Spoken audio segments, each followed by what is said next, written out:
This week on Americana Outdoors, it's all about the fun and thrilling adventures that come with turkey hunting. We all know how excited Wade gets when he talks turkey, so without further ado, we'll turn the mic over to him and sit back and enjoy the ride. And when it comes to turkey hunting, I absolutely love it. It's been a lifelong passion of mine. And in fact, I get really pretty torn up in the spring because the bass are generally up shallow spawning when the turkeys start gobbling. So I get pulled a lot of different ways. But when the turkeys are gobbling, I've got to say it's one of the most exciting things that we get out and get to do.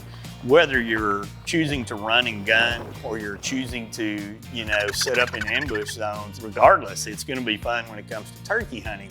The means and methods of turkey hunting, you've got a lot of options out there. Guys are hunting them with compound bows, they're hunting them with crossbows, they're hunting them with shotguns of different sizes, and there's different configurations within the shotgun choices out there for aiming scenarios. There's so many different hunting styles. You're gonna have one guy that's gonna sit there and say, man, we need to run and gun. We're gonna jump in our side-by-sides. We're gonna cover as much ground as we can. We're gonna get aggressive with the calls. Then you're gonna have another guy that's wanna key on sliding in close to that roost and dialing those turkeys in to get them when they first come down and they're all strutting. And it doesn't matter which way you go because they're all fun in my opinion. But for me personally, some of the things that I really like about turkey hunting is that interaction with the bird. I love the calling aspect. It's about trying to communicate with what the turkeys are doing at that time. I like to try to mimic what the hens are doing, what the toms are doing. I like to let them tell me what I need to do. Is it a day that I feel like I can run and gun and cover a lot of ground and find a real active gobbler? Or is it a day when I need to be a little more patient and actually kind of wait them out?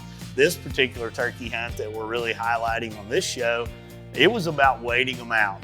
We were hunting not too far from the roost. There's actually 3 or 4 different groups of birds roosting nearby. I spent a lot of time communicating with the hens, and I think that keeps toms interested that are in the area because I knew there were toms all around me the entire time we were there hunting. They just wasn't necessarily coming in and committing. So it was just about being patient and waiting them out a lot of times, and the communications with the hens and everything else that's coming in, that makes it fun. An important factor to consider when turkey hunting is what sights you're using. Here's Wade's thoughts on choosing sights and what he personally looks for to get the best shot placement possible.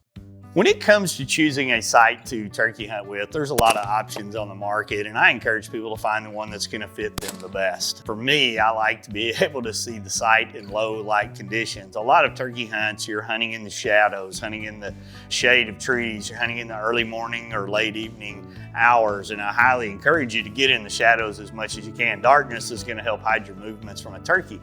So when it comes to picking a site, what you're trying to look at is you've got the head of that bird bobbing and weaving through the brush. What's he going to be doing while he's out there? If he's a nervous bird, I really like something like this Tri-Vis to be able to help me pick the bird out very fast. With the Tri-Vis, you've got 2 little light pipes that come in on the side on this part of the site right here that's going to help you line everything up with your light pipe on the end. And what you're looking at, and you can even see it in some of the footage that we've shot, whether we're on the range or whether we're on a hunt, you're basically looking at how bright that sight is to help you acquire that target very fast.